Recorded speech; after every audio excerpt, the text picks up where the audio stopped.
네, 여러분들 반갑습니다. 머니 스캔들 7번째 에피소드 시작해 보도록 하겠습니다. 들어오신 분들 다들 반갑습니다. 저는 함께 옆에서 강의를 들으러 온 돈키입니다. 반갑습니다. 네, 안녕하세요. 늘 이 자리를 지키고 있는 머니 트레이너 백승혜입니다. 좋습니다. 오늘 너무 네. 바쁘셔가지고 그렇죠? 죄송합니다. 그리고 또 비가 너무 많이 맞아요, 와가지고요. 네, 거의 강남에서 지금 4시에 출발해서 거의 2시간이 걸린 거라. 네. 차도 막히고 저도 버스 타고 오는데 앞이 안 보이더라고요. 비가 너무 맞아요. 와가지고 네. 진짜 너무 고생하셨어요. 진짜 급하게 또 시작해가지고 아닙니다. 여러분들. 네네. 네, 좋습니다. 이렇게 또 벌써 7번째 에피소드를 시작하게 되었네요. 시간도 참 빠르고 이제 장마가 좀 이제 끝나려나 했더니 네, 끝날만 하면 다시 시작하고 그러니까요. 끝날만 하면 시작하죠. 네. 좋습니다. 뭐 이럴 때일수록 네. 그 마음 열정 관리, 마음 관리 굉장히 좀 필요한 것 같습니다. 맞아요, 네. 맞아요. 그래서 오늘은 네. 좀 늘 저희가 부동산에 관련된 얘기를 네. 했었는데요. 오늘은 부동산이 아닌 주제 가지고 좀 얘기하면 좋을 것 같아서 좀 독특하게 네. 그 미술품 시장에 대한 얘기를 좀 하려고 합니다. 미술품 시장? 네. 최근에 네. 아마 그 미술품에 대한 관심들이 굉장히 늘어나고 또 최근에 그 미술품을 조각으로 판매하는 그런 얘기들을 아마 들어보신 적이 있을 거예요. 그래서 오늘은 이제 조각이나 NFT로 파는 것에 대한 얘기를 하지는 않을 건데 미술품에 대해서 관심을 좀 가지셨으면 좋겠다라는 의미에서 한번 해보도록 하겠습니다. 네. 그리고 저는 이제 부동산 얘기하면은 조금 이제 좀 항상 어려웠었는데 이게 미술품 얘기하다 그러니까 조금 재밌는 이야기가 나오지 않을까 생각이 조금 듭니다. 네. 자, 마이크 위치를 다시 한번 여러분 체크를 하도록 하겠습니다. 네. 자. 또 신선하네요. 미술품 갑자기 얘기를 하니까. 부동산은 사실 너무 어려웠는데, 자, 여러분 오늘은 미술품에 대한 이야기를 한번 해보도록 하겠습니다. 이것도 당연히 이렇게 돈 감각과 연결이 되어 있는 거겠죠? 그러면요. 제가 이 미술품 경매에 대해서 얘기를 할 때 좀 그 타이틀 하나 넣어드리는 게 뭐냐면 고상한 미술. 고상한 미술. 고상한 재테크. 이렇게 얘기를 합니다. 예, 우리가 보통 재테크 하면 뭔가 돈과 관련된 거다 보니까 굉장히 좀 치열해야 될 것 같고 맞아요. 뭔가 내가 다른 사람에게 뭔가 잘못하는 것 같은 그런 느낌이 있는데요. 이 미술품 경매는 굉장히 우아하게 내 재산을 돌릴 수 있는 그런 재테크 방법 중에 하나이기 때문에요.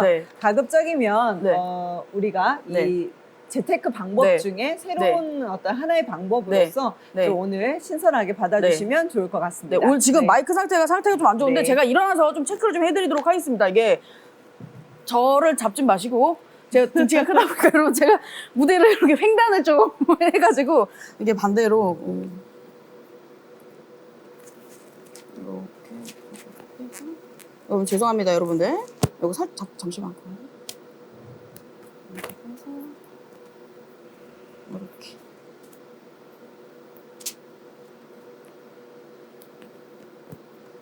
네, 엄마 같네요.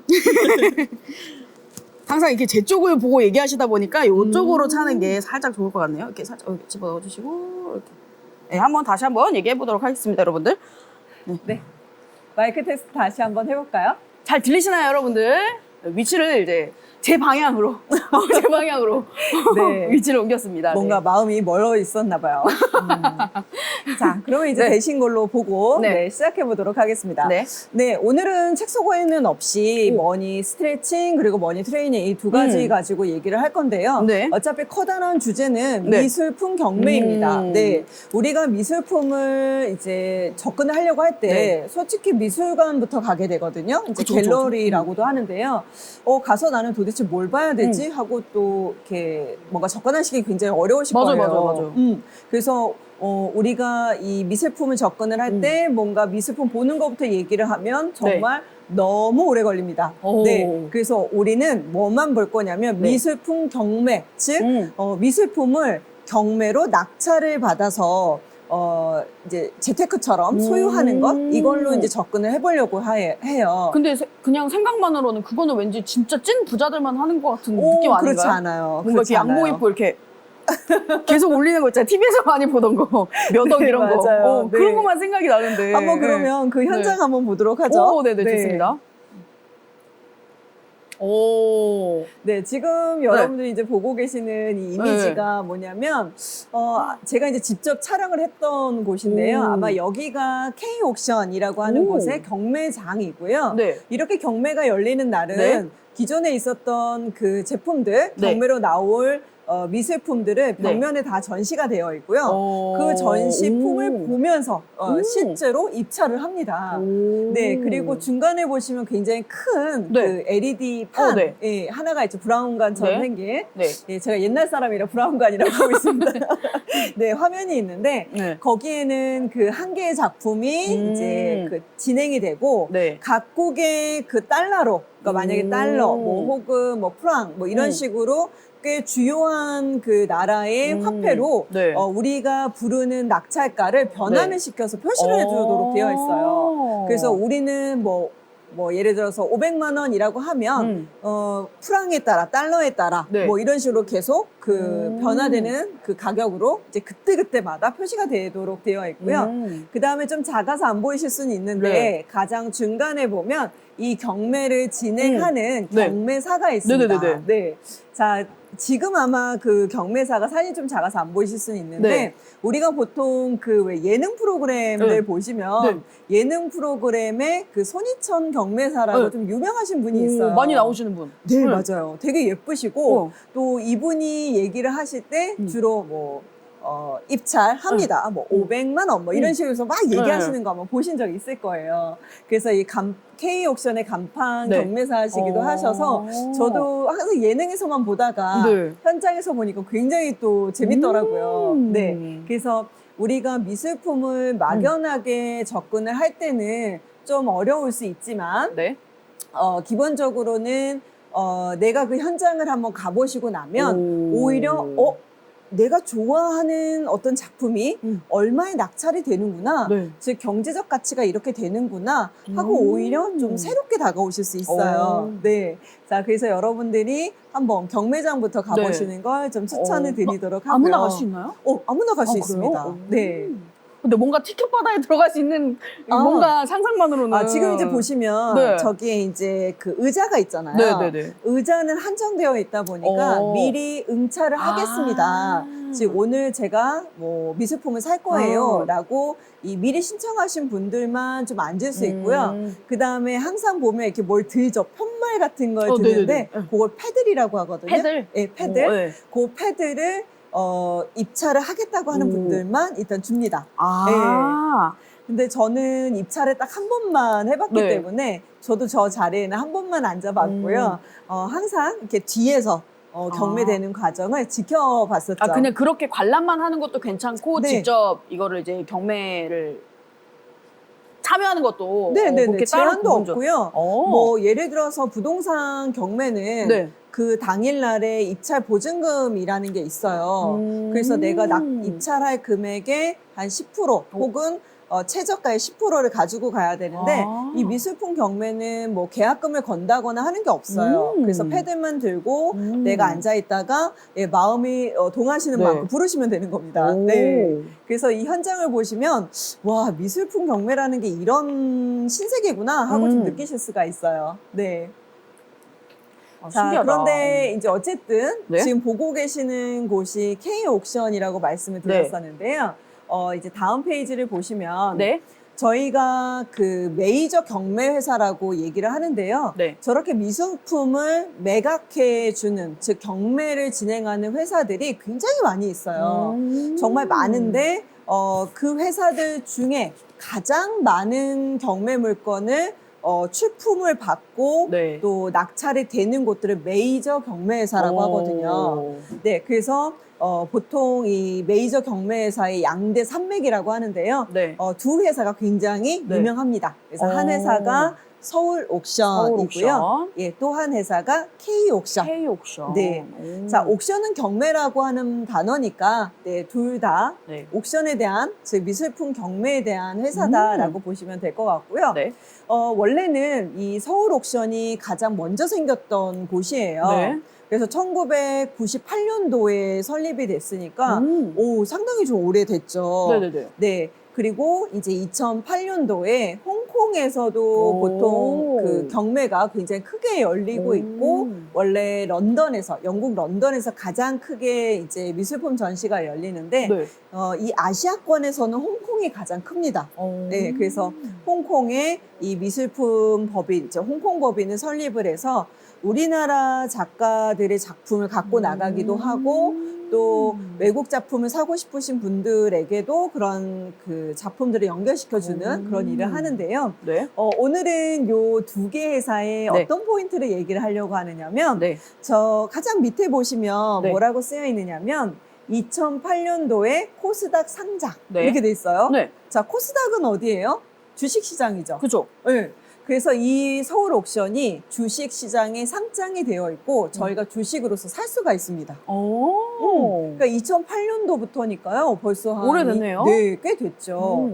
자, 그리고 이제 후발주자로서 K 네. 옥션이 이제 좀 늦게 2005년도에 설립이 돼서 네. 올해 2022년 아마 2022년? 1월 24일인가에 코스닥에 상장이 됐어요. 네. 자, 그러면서 이 양대 메이저 경매회사가 이제는 다 주식시장에서 주식을 살 수 있는 그런 상황이 된 거죠.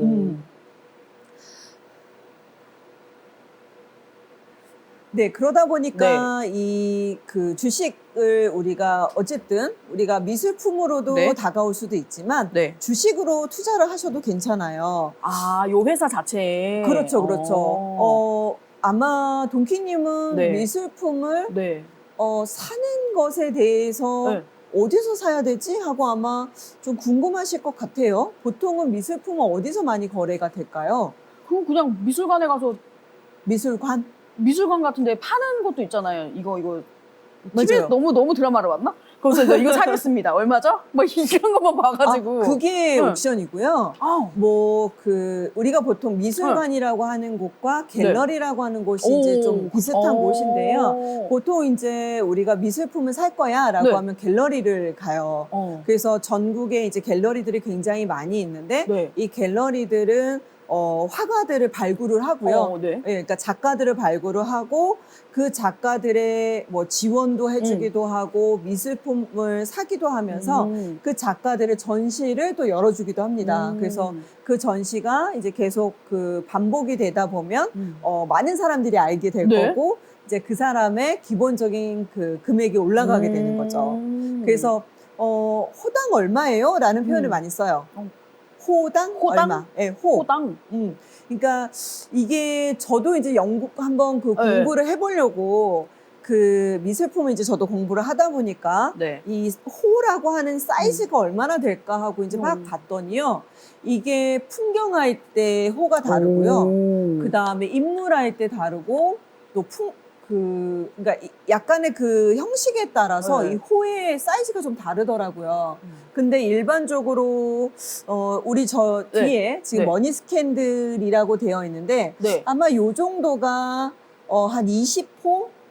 한 20호에서 25호 정도쯤 되지 않을까 싶어요. 호가 그냥 진짜 사이즈를 얘기하는 건가요? 사이즈예요. 작품의 사이즈. 우리 저번에 부동산 할 때 가로, 세로에서 그 제곱미터에서 평 혹은 제곱미터 이 두 개로 이 면적이라는 걸 우리가 그 알고 있었고 그걸 가지고 평당 얼마야 라는 표현을 썼었잖아요. 근데 그림도 그게 필요한 거예요. 그러면 한 작품이 아니라 그냥 그러니까 어떤 작가는 호당 10만 원, 어떤 작가는 호당 100만 원. 그러면 똑같은 사이즈라 하더라도 그 금액에다가 곱하기 20호다. 그러면 100만 원인데 20호면 2천만 원이 되는 거고요. 그분이 호당 뭐 1,000만 원이다. 그러면 2억이 되는 거죠. 그래서 이 호당 가격을 작가들은 이제 점점 올리는 것이 그렇구나. 어찌 보면 이제 갤러리들이 해주는 역할이세요. 저도 옛날에는 뭐 인사동이나 특히 인사동에 갤러리가 많이 있거든요. 거기 가면 저기 들어가도 되나? 하고 이제 막 겁나는 거예요. 돈 받는 거 아닌가? 누가 말 시키면 어떡하지? 근데 이제 뭐 그 금액을 받는 것도 있지만 제가 봤을 때 한 80%가 돈을 받지 않아요. 맞아요. 그냥 그래서 자유롭게. 많은 사람들에게 그 작가의 작품을 알리고 싶은 거죠. 혹은 내 작품을.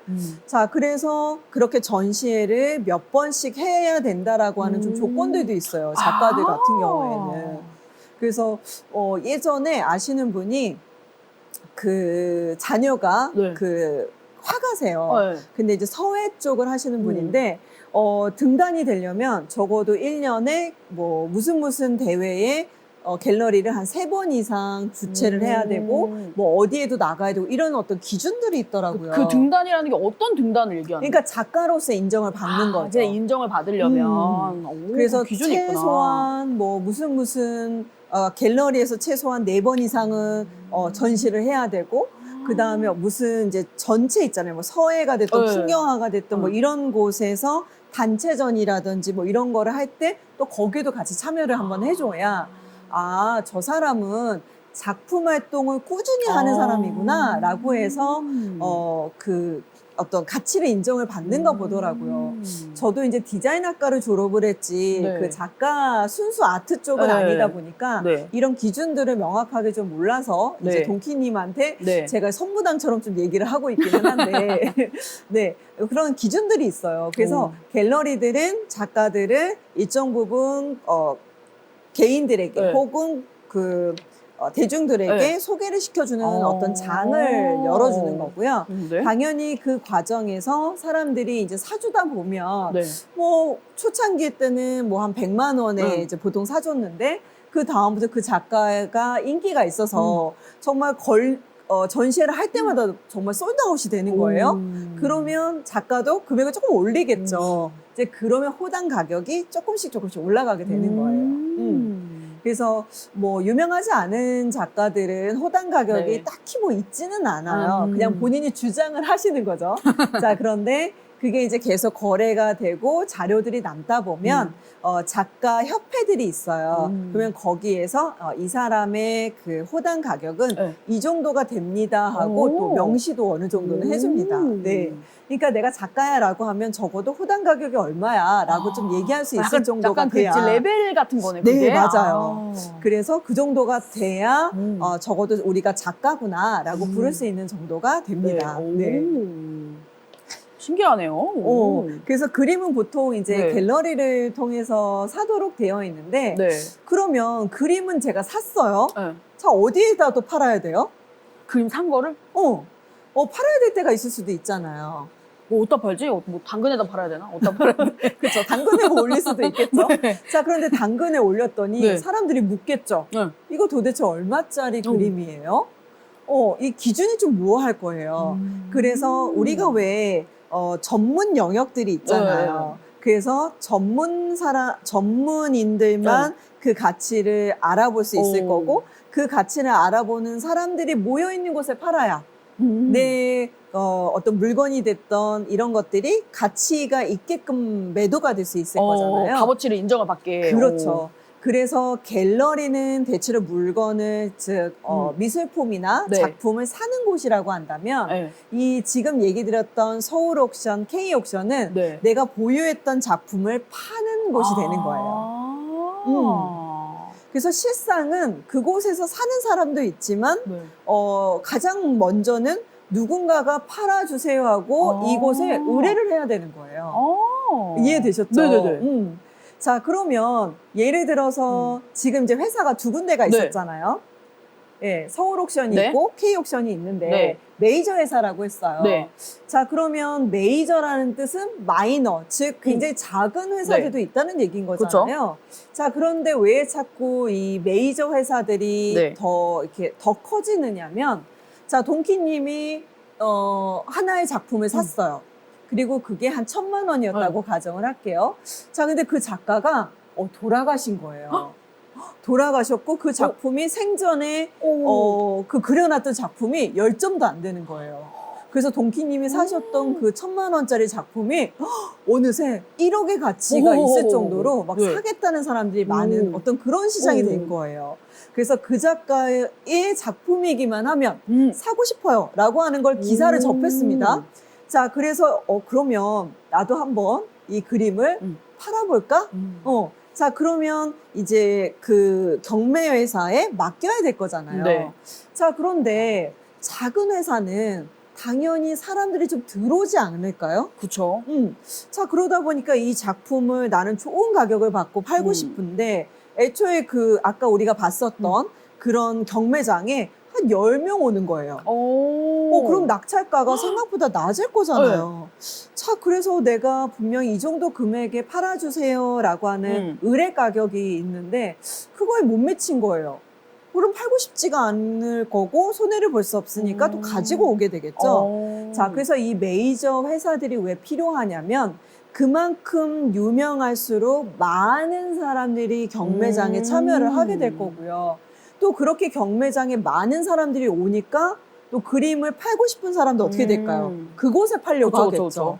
그래서 살 사람과 팔 사람들이 점점 많아지게 되는 것. 이게 말 그대로 메이저 경매 회사의 역할인 거고요.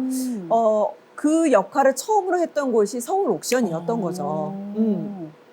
그래서 서울 옥션이 굉장히 이제 자리를 1998년도부터 네. 잘 잡아서 네. 뭐 와인도 하고요. 그 다음에 고미술품도 하고, 그러니까 딱 미술품만 하는 게 아니에요. 굉장히 다양한 것들을 팝니다.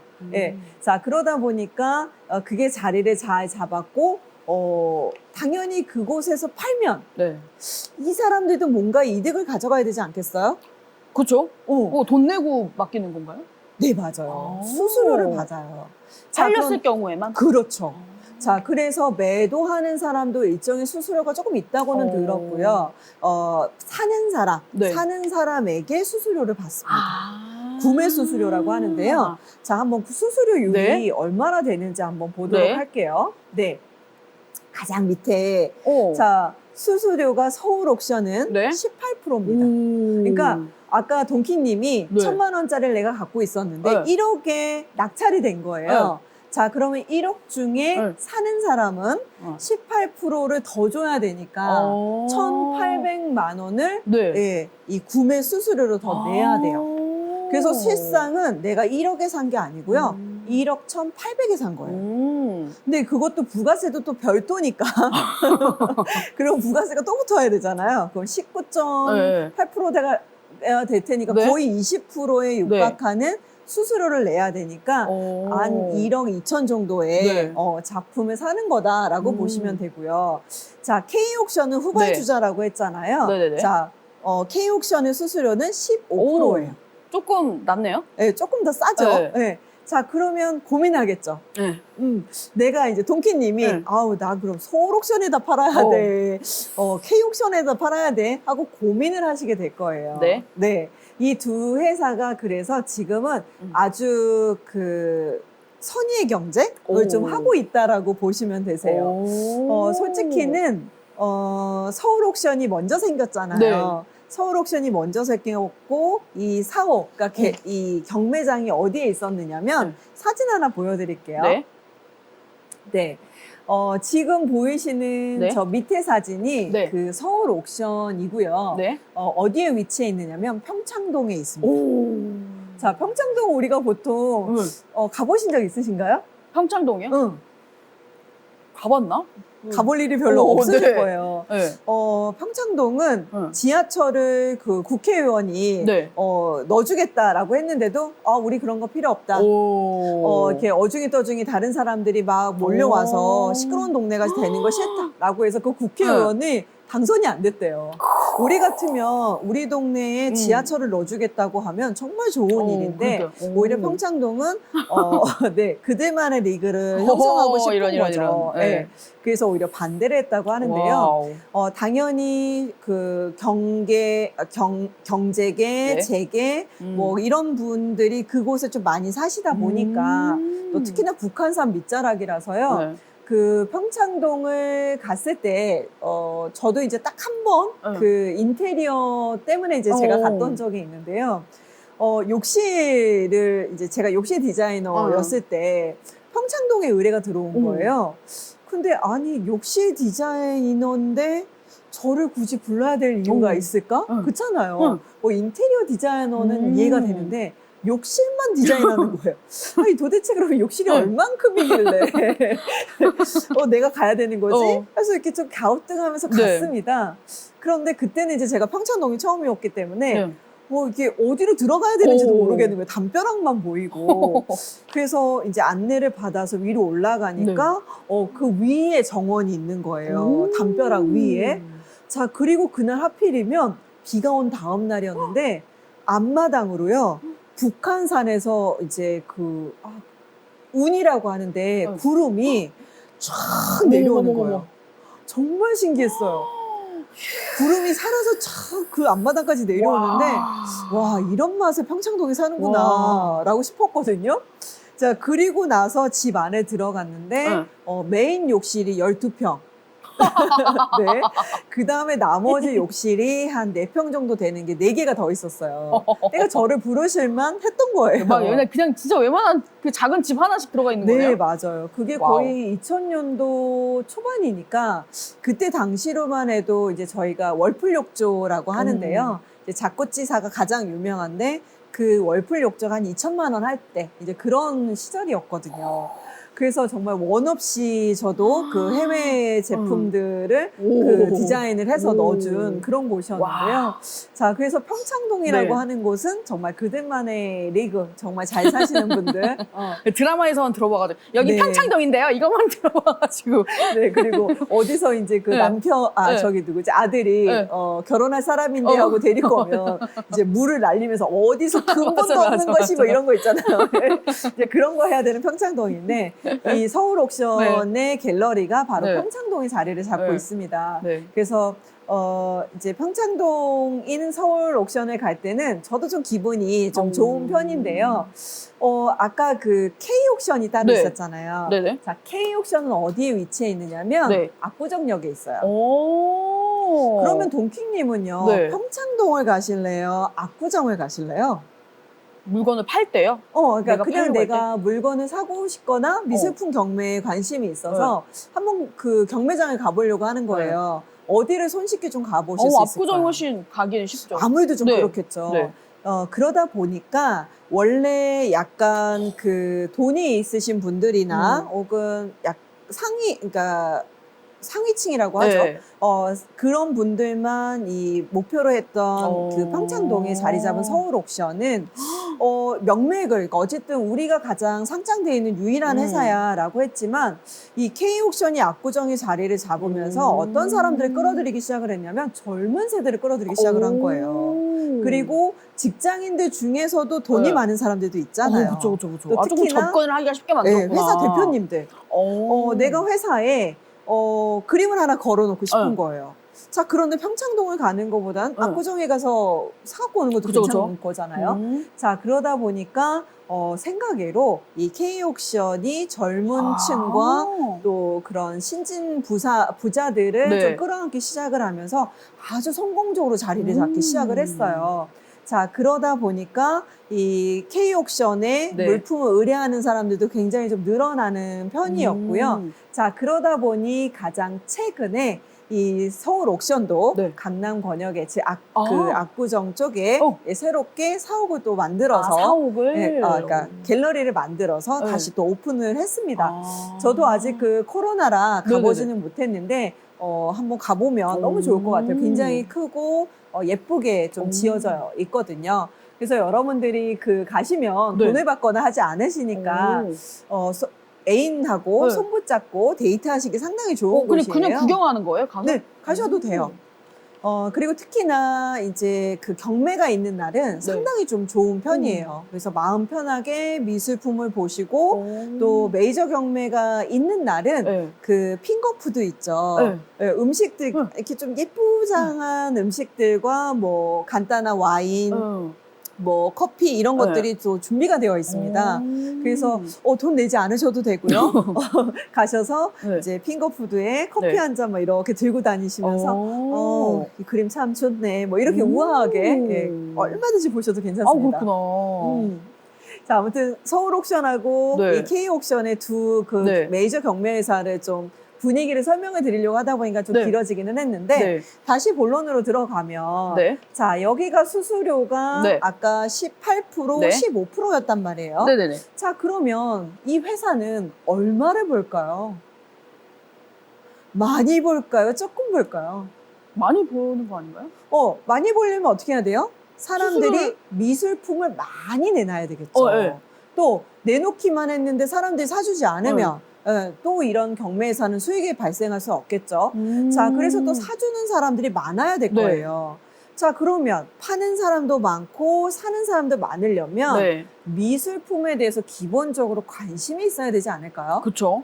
자, 그래서 미술품에 대한 관심들이 점점 이제 올라가기 시작을 하다 보니까요.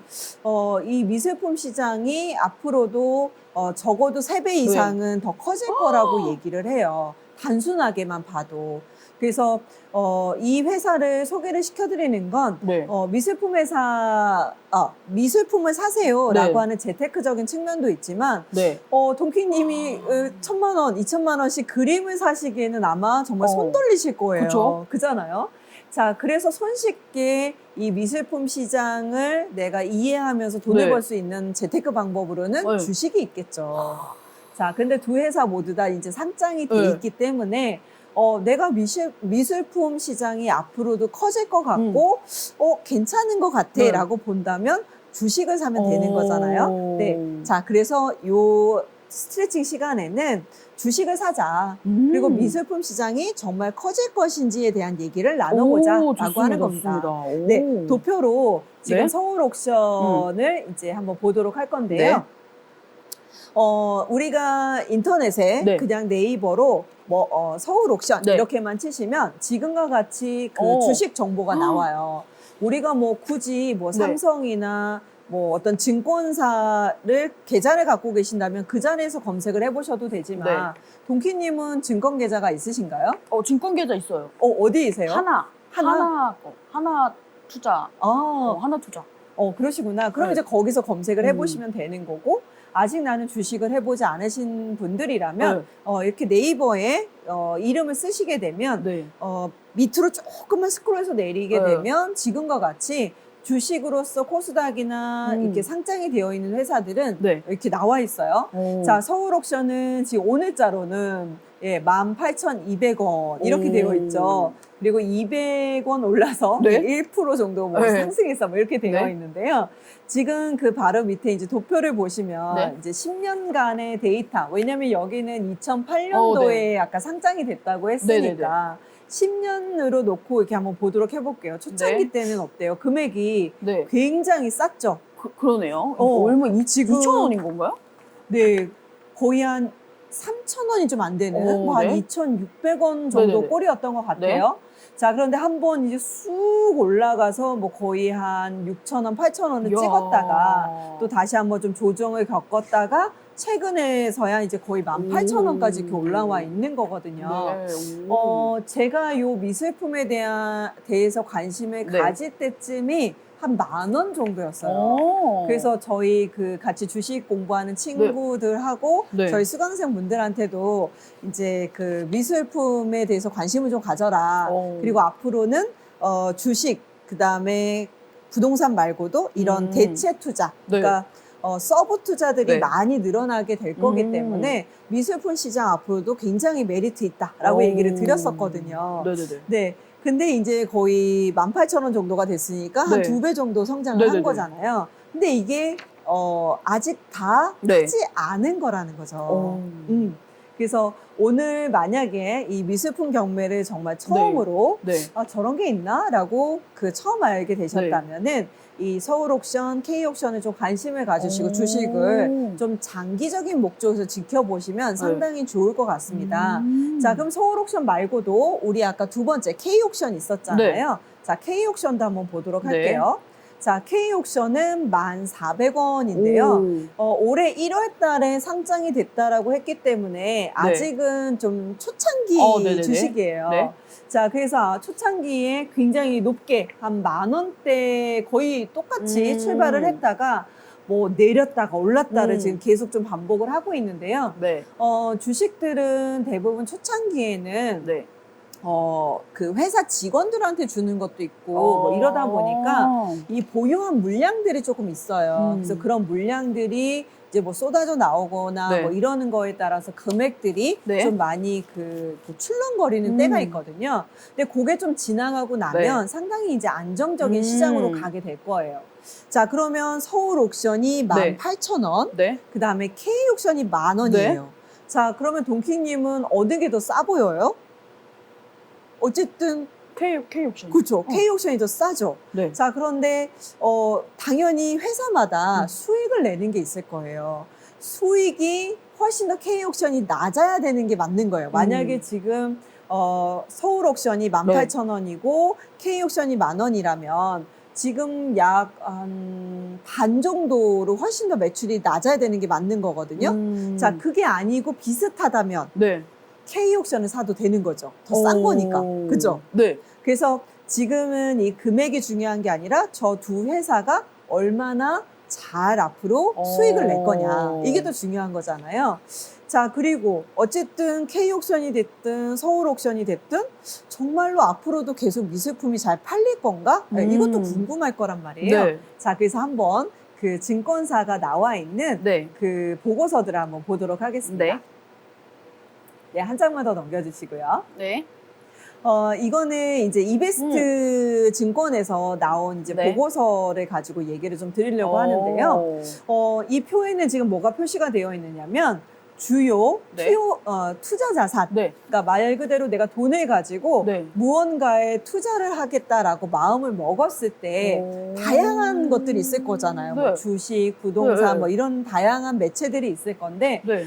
그 투자 자산들 중에 네. 거의 95년도부터 2020년도까지니까 네. 거의 25년 동안의 투자 수익률을 평균치로 한번 내본 것 같아요. 자, 봤더니 그 빨간색 박스에 네. 뭐라고 표시가 되어 있느냐면 네. 거의 미술품에 준하는 네. 애들만 이렇게 표시가 되어 있죠. 인상주의 작품, 네. 그 다음에 현대 미술 작품. 네, 현대 미술 작품 뭐 이런 것들이 네. 지금 쭉 나와 있는데 네. 그 옆에 따라가시면 숫자가 네. 써 있을 거예요. 이게 네네. 바로 수익률이에요. 그러니까 6.8%, 11.5%, 8.3% 이렇게 수익률이 있었다라는 거죠. 네. 자, 그런데 밑에 우리가 현금, 바로 박스 밑에가 현금인데 네. 현금은 3.2% 올랐다는 거죠. 그러면 생각외로 네. 미술품에 투자를 했던 게 25년 동안의 결과치를 보더라도 나쁘지 않았네라는 거예요. 그리고 부동산이 또 그 밑에 있는데 네. 부동산은 한 8% 정도네요. 그러면 미술품이나 부동산이나 거의 비슷하게. 그러네요. 물론 모든 부동산이 다 오르지 않은 것처럼 네. 모든 미술품이 다 오르지는 않았겠지만 그쵸. 적어도 내가 그 시류를 잘 타서 공부를 해놓으면 미술품도 좋은 투자 자산이 될 수 있구나라는 걸 보여주는 표입니다. 자, 그러면 우리가 돈이 그래도 부동산보다는 덜 들어갈 거잖아요. 네. 네, 부동산은 한 뭐 2억, 네, 3억, 그쵸. 뭐 200억 뭐 이러니까요. 네. 자, 그런 의미에서는 이 젊은 사람들이 소액 투자로 하기에 아주 괜찮다. 그러면 주식이 최근에 정말 많이 그 관심을 받으면서 올라갔던 이유도 네. 주식은 내가 뭐 한 10얼마만 있어도 투자가 가능한 정말 누구라도 할 수 네. 있는 거잖아요. 네네네. 자, 미술품도 그렇게 갈 수 있다라는 거죠. 네, 물론 주식보다는 좀 더 올라가겠지만, 자, 그래서 미술품 투자를 우리가 할 수 없다면 뭘 네. 하자? 그걸 회사를 통해서 수익을 얻는 회사의 주식을 사자. 그잖아요. 네네네. 네. 자, 그래서 이 하나만으로도 미술품에 대한 그 투자가 네. 대체 투자로서 나쁘지 않은데? 라고 이제 검증이 된 거고요. 네. 이제 또 다음 페이지를 한번 또 볼게요. 네. 자, 글로벌 온라인 미술품 거래액에 대한 네. 그 추이 전망인데요. 우리나라만 그러냐? 네. 그러면 우리나라보다 먼저 앞서갔던 선진국들은 네. 당연히 뭔가 미술품에 대한 것들이 훨씬 더 이제 그 시장이 클 네. 거잖아요. 네네네. 얼마나 더 크고 또 그 시장은 지속적으로 성장을 하고 있나라고 봤더니 네, 계속 성장을 조금씩 하고 있죠. 자, 그렇기 때문에 우리가 이 주식을 얼마가 됐든지 샀는데 이게 꼭지가 아니라 앞으로도 시장은 계속 커져갈 거야 라고 하는 걸 또 보여주는 표가 되고요. 또 그러면은 이걸 가지고 미술품을 막 사들였다가 또 팔고 이런 식으로 계속 돈을 버시는 분들도 있는 거네요. 네. 보통 이제 그 미술품 경매 시장 쪽에서 얘기하는 그 완벽하진 않지만 노멀하게 한 몇 프로를 보냐라고 얘기를 하면 연 20% 정도는 본다라고들 얘기를 하시더라고요. 처음에는 굉장히 수익률이 크네요 라고 얘기를 했는데요. 물론 모든 그 작품들이 그렇지는 않아요. 그런데 제가 한 몇 년 정도 이렇게 지켜보니까 그래도 한 10에서 15% 이상은 좀 괜찮은 작품을 샀을 때 그렇게 가격이 오르더라고요. 네. 아니 이것도 혹시 부동산도 뭐 몇 년 갖고 있어야 되는 것처럼 얘도 그런 게 있나요? 그런 거 없습니다. 그런 건 없어요? 네, 오늘 샀다가 내일 팔아도 상관이 없습니다. 그렇구나. 네. 세금에 대한 부분은 이따가 이제 스트레칭을 할 때 얘기를 드리기는 할 건데, 그 다음에 이제 이 두 회사가 얼마나 벌고 있는지 수익을 한번 봐야 될 거잖아요. 네, 수익도 한번 보도록 하죠.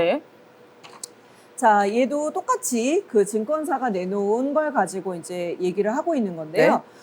본문 내용을 다 읽으셔도 좋지만 내가 큰 키워드만 체크하겠다라고 하면 이 위에가 서울 옥션인데 서울 옥션이 2021년도, 즉 올해는 진행 중이니까요. 작년도 기준으로 이 낙찰 총액, 즉 뭐 메이저 회사, 그러니까 메이저 경매가 1년에 한 4번 정도가 있어요. 그러니까 저렇게 그 우리가 뭐 손희청 경매사를 만날 수 있는 아까 그런 곳들은 1년에 한 4번 정도라서 한 3달마다 한 번씩 열리고요.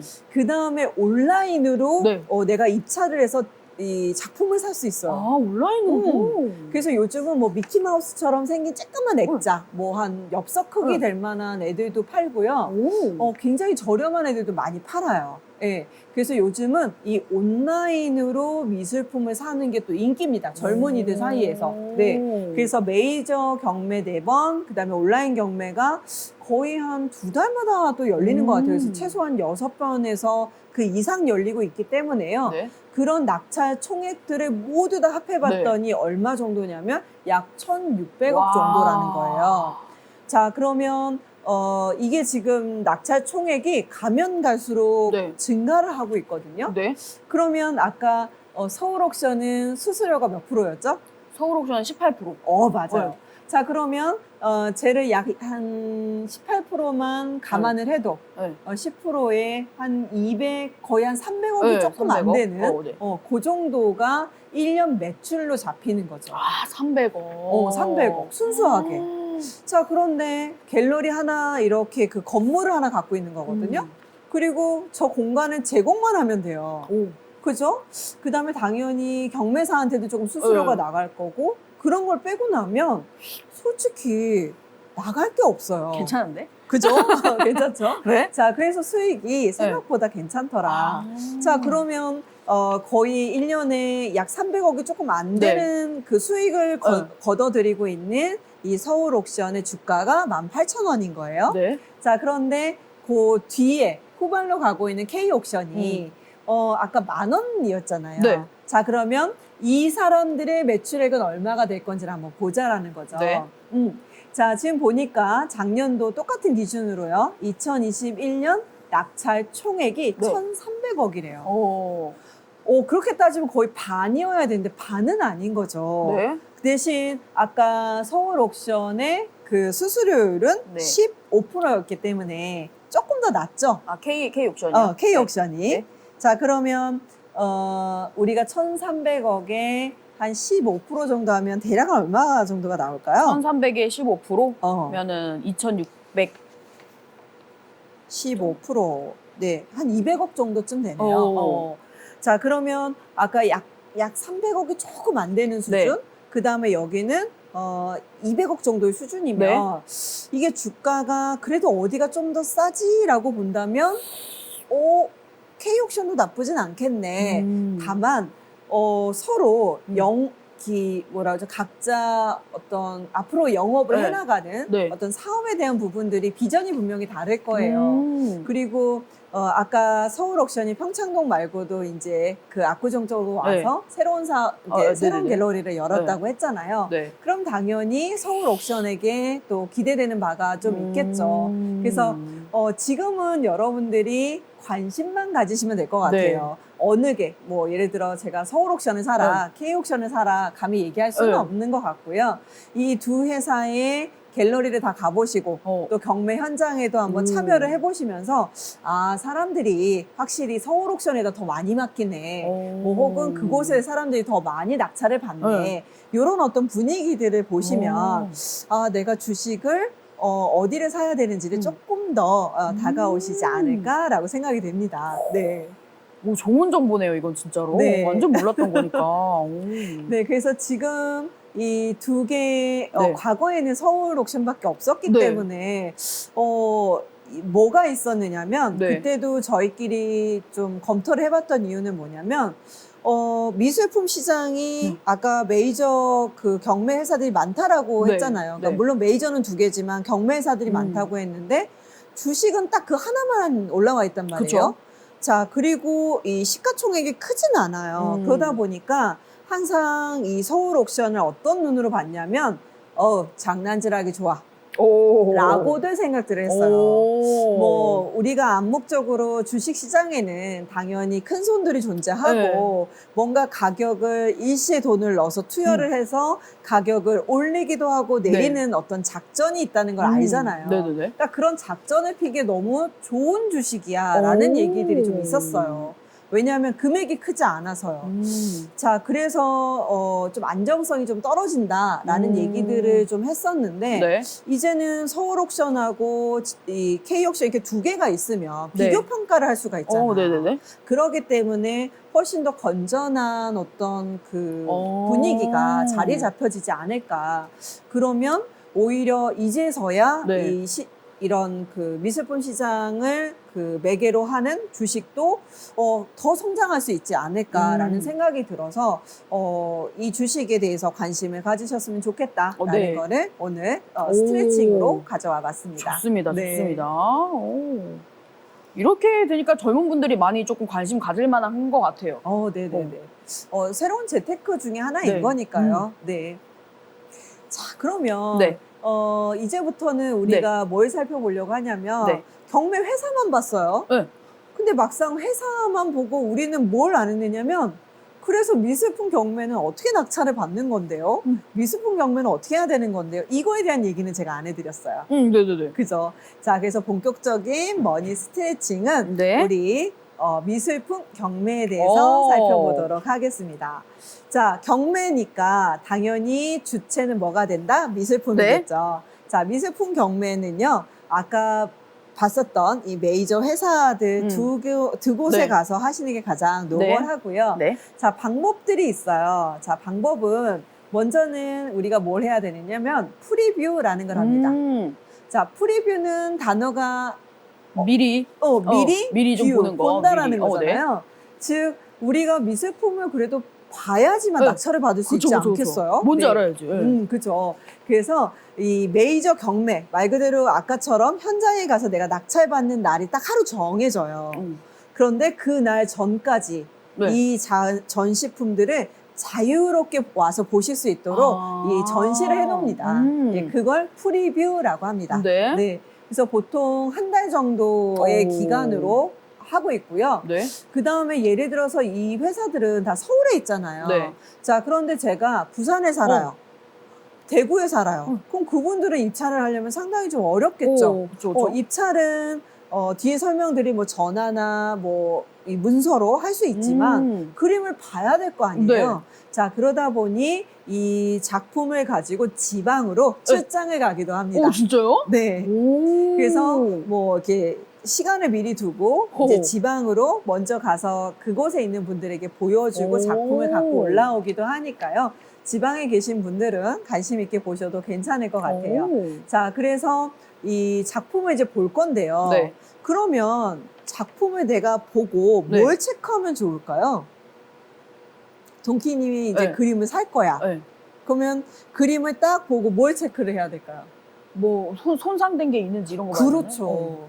아무래도 미술품은요, 보관하는 기간이 길어야 되지 않을까요? 그쵸. 그래서 우리가 왜 모나리자 같은 경우에는 정말로 보관을 잘하기 위해서 거기에 맞춰서 습도, 온도, 햇빛 이런 것들을 다 조절을 하거든요. 맞아요. 안 그러면 미술품이 이렇게 바스러져 버리거든요. 자, 그러고 만약에 동키님이 미술품을 또 샀어. 네. 1,000만 원을 주고 샀어.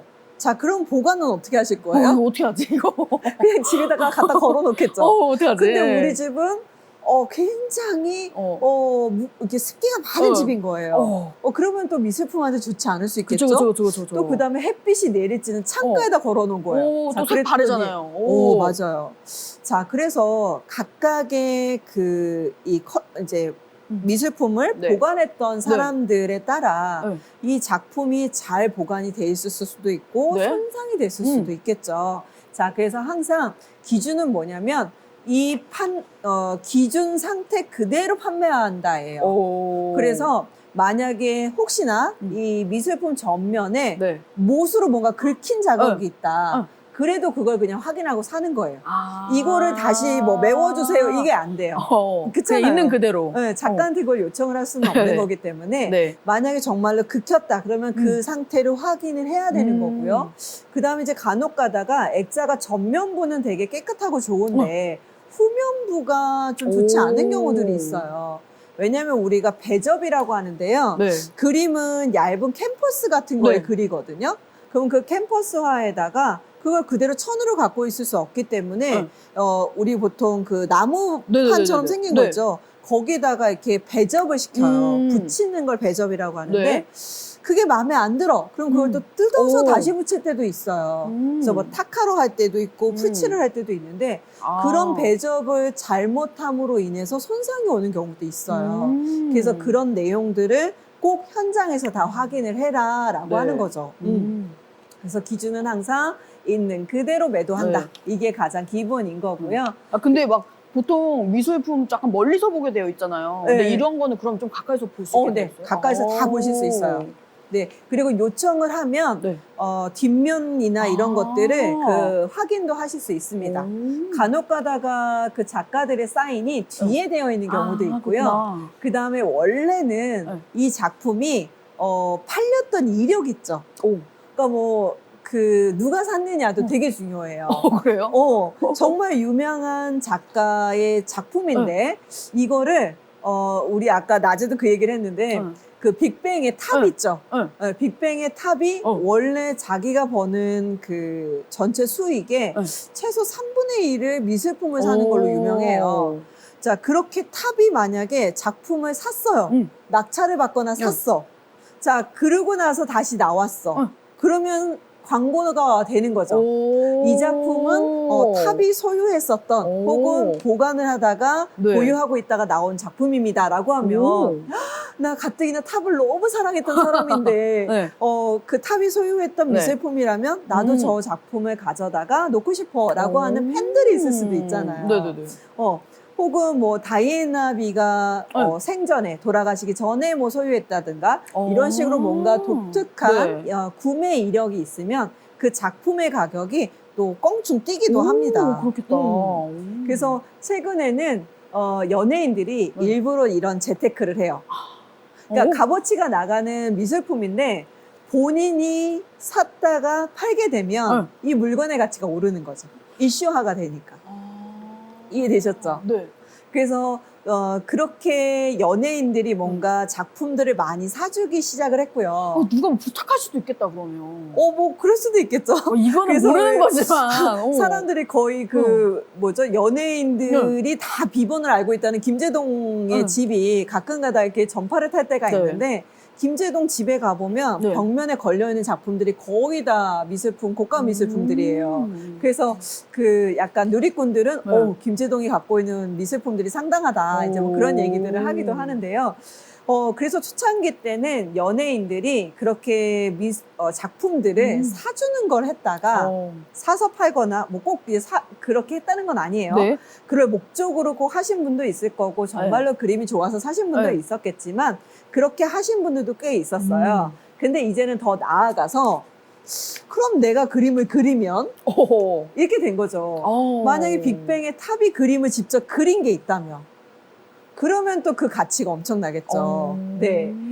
한동안 그 가수 조용남이라고 혹시 아세요? 그럼요. 네, 경산도와 전라도에 그 조용남 분이 그 화투 시리즈로 그림이 좀 유명해요.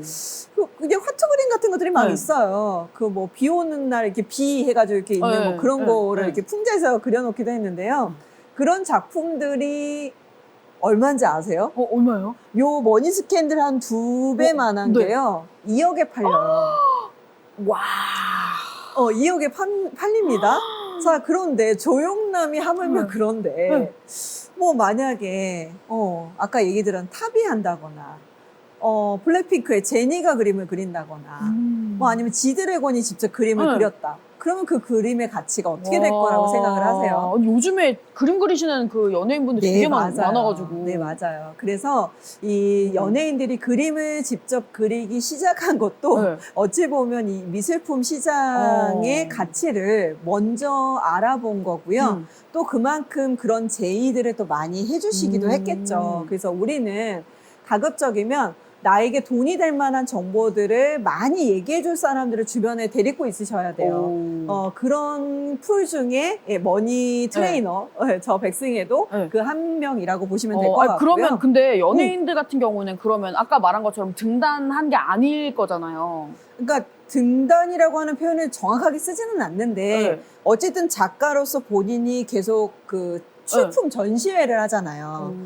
그래서 뭐 옛날에 저 누구였더라? 지금은 하정우도 하고요. 하정우도 되게 유명하고 그 다음에 구혜선, 그 다음에 솔비 막 이런. 솔비, 그 다음에 저 누구죠? 뭐 위너의 송민호 막 이런. 송민호, 송민호 얘기 드리려고 했어요. 송민호는 작품의 어떤 그 뭐죠? 인정을 또 받아서 아예 파리 어디에 아마 그 박물관인가? 이런 그 초청작으로 간 걸로 알고 있어요. 그러니까 그거는 단순하게 그 이제 셀럽이라고 하는 걸 뛰어넘어서 나름 그 화풍이나 이런 것들의 인정을 받은 경우이기도 한데요. 워낙에 감성이 또 연예인들이 뛰어나잖아요. 그래서 본인이 그렇게 확장을 시키기에도 상당히 좀 좋은 것 같아요. 그래서 최근에 왜 이렇게 연예인들이 많이 그림을 그리지? 라고 하는 건 이 미술품 시장이 그만큼 더 커가고 있다라는 반증이기도 합니다. 그러네요. 네, 그렇죠.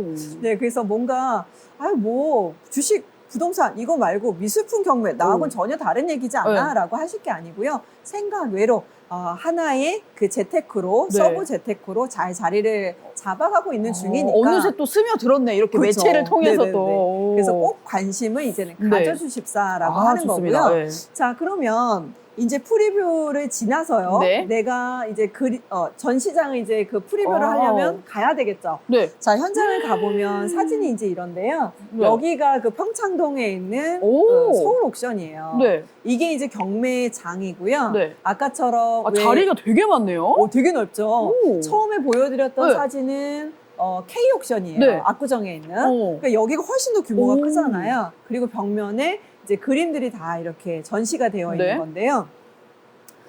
이렇게 그 물품들을 이제 다 보시고 그림들을 다 보시고 나면 이제 입찰을 하실 수가 있어요. 자, 입찰 방법이 있는데 자, 입찰 방법은 뭐 응찰이라고 하는데요. 이 세 가지가 있습니다. 자, 서면으로. 그다음 현장에서. 그다음 전화. 전화로도. 네, 전화. 이게 세 개가 있어요. 자, 서면은 뭘까요? 바빠서 못 오시는 분이 있을 수 있겠죠. 자, 그래서 아까처럼 제가 프리뷰 기간에 미술품을 미리 다 봐요. 보고 나는 지방이라 도저히 경매날 올 수가 없어. 그러면 저 그림을 나는 얼마 정도의 낙찰을 받아야지 하고 이미 입찰가를 써서 이곳에 제출을 해놓은 겁니다. 자, 그러니까 이미 여기는 금액이 고정이 돼 있는 거예요. 바꿀 수는 없네요, 그럼 이거는. 그렇죠. 현장에 안 계시니까. 그래서 나오시지 못하는 분들에게는 이점이 있지만 그때에 따라서 금액을 수정할 수 없다는 게 단점이고요. 그다음 현장은 내가 그 시간에 들여서 나와야 되는 불편함은 있지만 우리 왜 보통 그 경매 그 이제 현장들을 보면 항상 네. 어떻게 돼요? 그 손희차 경매사가 자, 500도 없으십니까? 네. 10만 원도 호가합니다. 자, 510, 520 뭐 이렇게 네. 부르잖아요. 그걸 그대로 패드를 들면서 네. 자신이 현장에서 금액을 정할 수가 있는 거죠. 그러니까 아주 다이나믹하게 즐기시려면 현장 입찰을 하셔야 되는 게 네. 맞아요.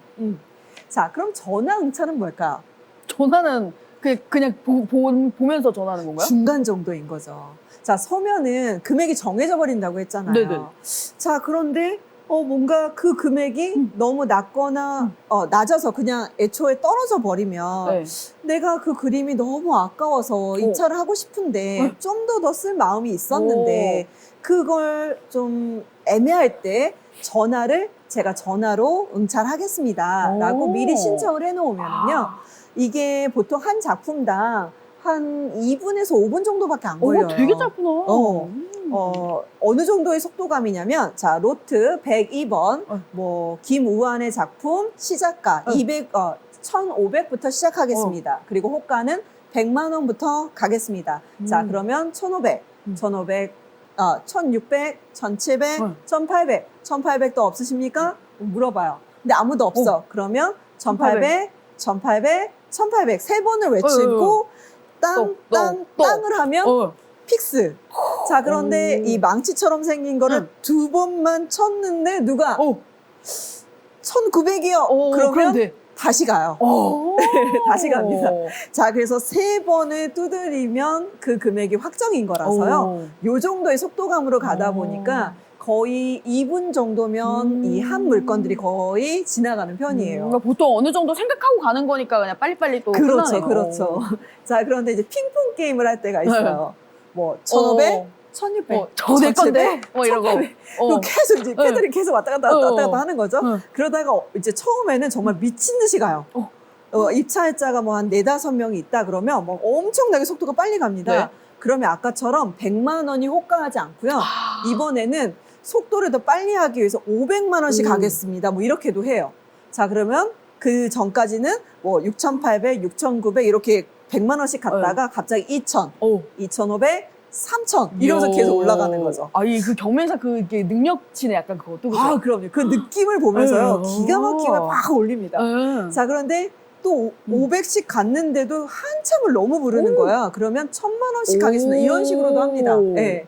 자, 그렇게 해서 계속 부르다가 금액이 한동안 올라가면 이제 점점 뜸해져요.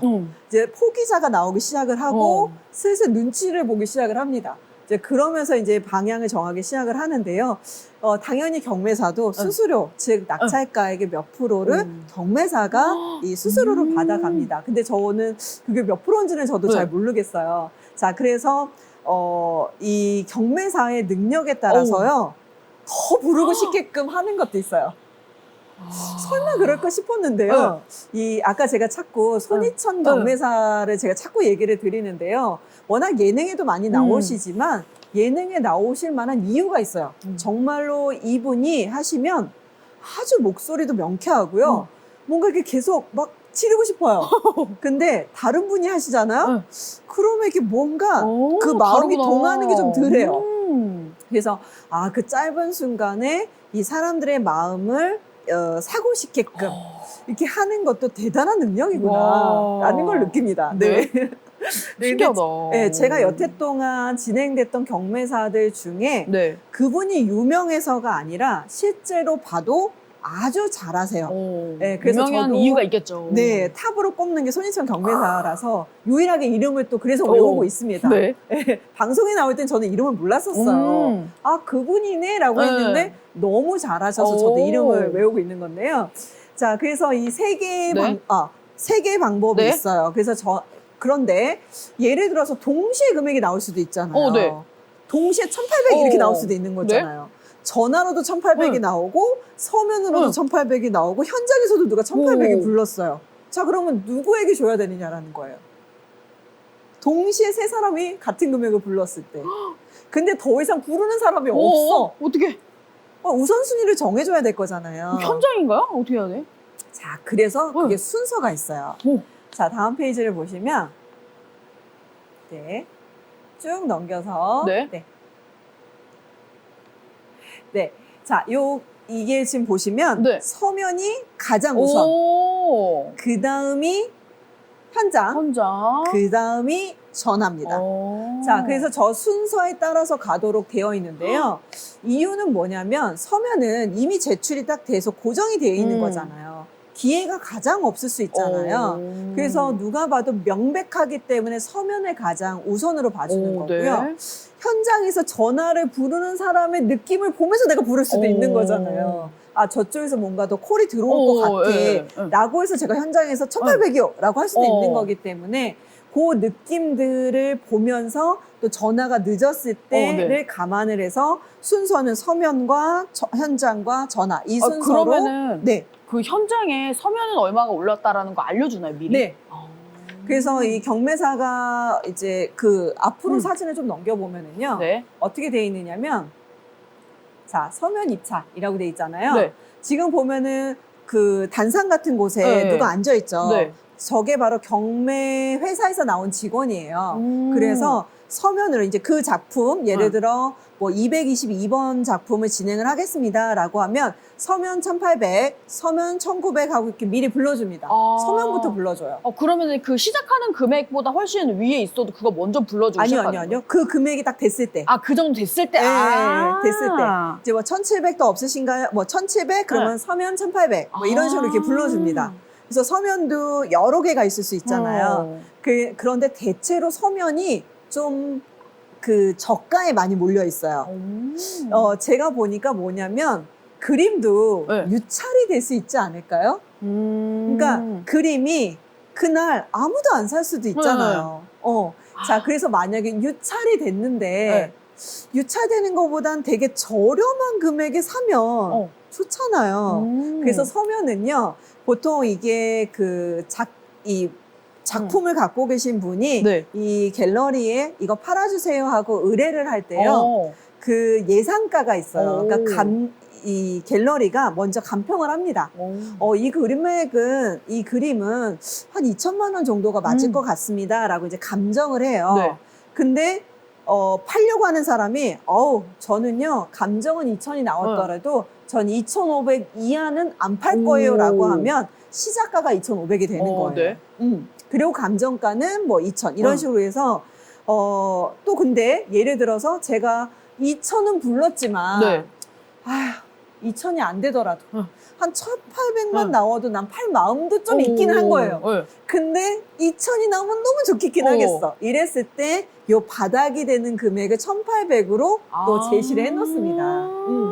그래서 시작가라고 하는 게 있고요. 판매가라고 하는 게 또 있고 우리가 실제로 낙찰을 받는 낙찰가가 있는 거죠. 그래서 시작가들은 항상 우리가 일반적인 그 금액보다 조금 낮아요. 그래서 대부분 시작가에 서면으로 제출을 해놓으신 분들이 되게 많아요. 그러면 결과적으로는 저평가되어 있는, 즉 유찰이 될지도 모르는 애를 저렴하게 가져올 수 있는 거죠. 그래서 가치는 2천억짜리인데 시작가가 1,800이다. 그럼 1,800의 서면이 몇 개가 이렇게 들어와 있는 경우가 상당히 좀 많이 있어요. 그냥 안 되더라도 일단은 그냥 저거는 넣어놓는 그러니까 정말 거구나. 싸다라고 생각하는 금액 정도에 그냥 넣어놓은 거죠.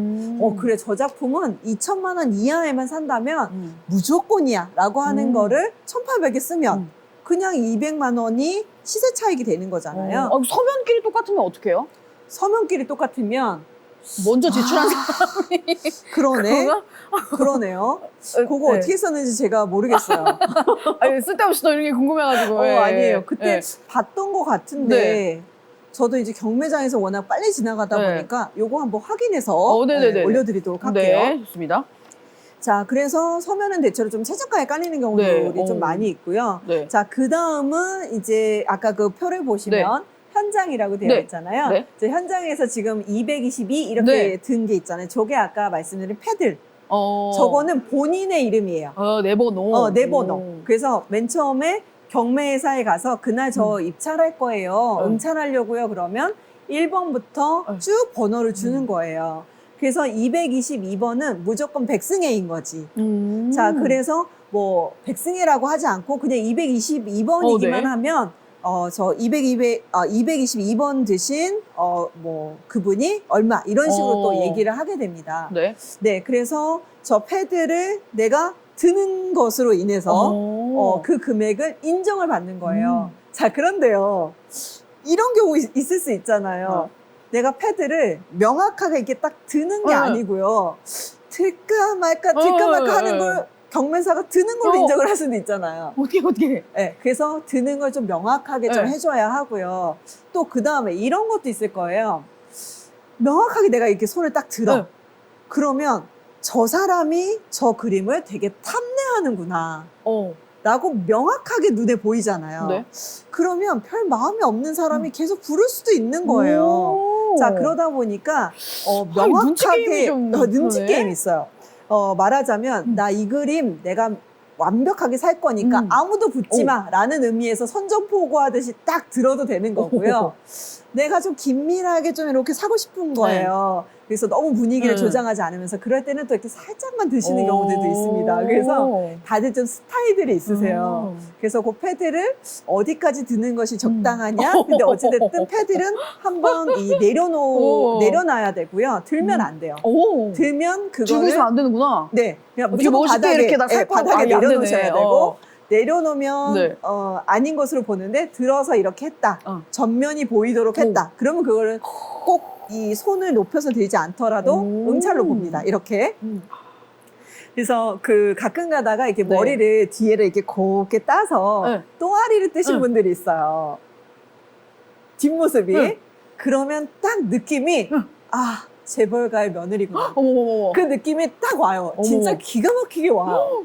정말 머리가 정말 한 톨도 빠져나오는 걸 용납하지 않겠다라는 느낌으로 정말 곱게 빗으셨고 뭐랄까 그 아우라가 있어요. 그냥 정말 오시고 뭐고 그 각이나 이런 게 정말 재벌 총수일 것 같아, 그 며느리일 것 같아 라는 그 느낌이 그냥 딱 들어요. 정말 그분들은 조용히 오셔서요. 조용히 패드 딱 들고 그 다음에 그 작품을 낙찰을 받으면 아주 조용히 사라지십니다.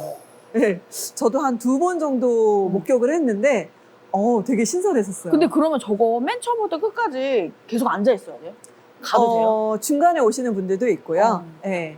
그리고 이제 처음에는 좀, 왜냐면 중간에 오면 좀 눈에 띄기 때문에 경매가 시작이 되면 좀 앉아 계시다가 끝나면 바로 가시는 경우가 좀 많아요. 그럼 저게 어떤 작품을 내가 입찰할 거라고 이제 하는 거잖아요. 그럼 그 정보도 다 아는 거예요? 아니요. 그건 이제 그냥 응찰만 할 겁니다만 있어요.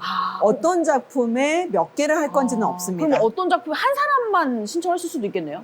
그렇죠. 아예 없으면 이 작품에 응찰하시는 분 없습니까? 라고 물어봐서 없다 그러면 3번 치고 유찰됐습니다 하고 넘겨버려요. 그러면은 생뚱맞게 갑자기 저 관심 없었는데 갑자기 들어도 되는 거예요? 상관없어요. 네, 예상하지 않았었는데 그냥 한번 나도 패드를 한번 들어볼까 하고 동참하셔도 돼요. 자, 다만 그렇게 패드를 딱 들었어요. 근데 제 다음으로 아무도 없는 거예요. 내가 사야 되는구나. 그러면 이제 내가 사야 돼요. 자, 그런데 나는 돈이 한 푼도 없는 거예요. 그리고 실제로 그 금액에 사고 싶은 마음이 없었고. 자, 그러면 어떻게 될까요? 끌려가나요? 어떻게 돼요? 어떻게 해야 될까요? 사과해야 돼요? 어떻게 해요? 사과하면 끝나는 거예요? 어떻게 사야 되나 무조건? 네, 실제로요. 이렇게 사겠다라고 당첨이 됐는데 안 하시게 되면 30%, 즉 낙찰 금액의 30%를 돈으로 내셔야 합니다.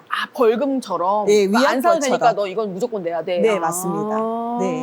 그러니까 말하자면 그 30%가 구매자, 그러니까 원래 이거 팔아주세요라고 했던 사람에게도 좀 일부 가고, 그 다음에 여기도 경매를 진행을 한 거잖아요. 그러니까 수수료가 있어야 되는데 그 수수료가 없는 거라서 그 수수료를 물어주는 거라고 보시면 돼요.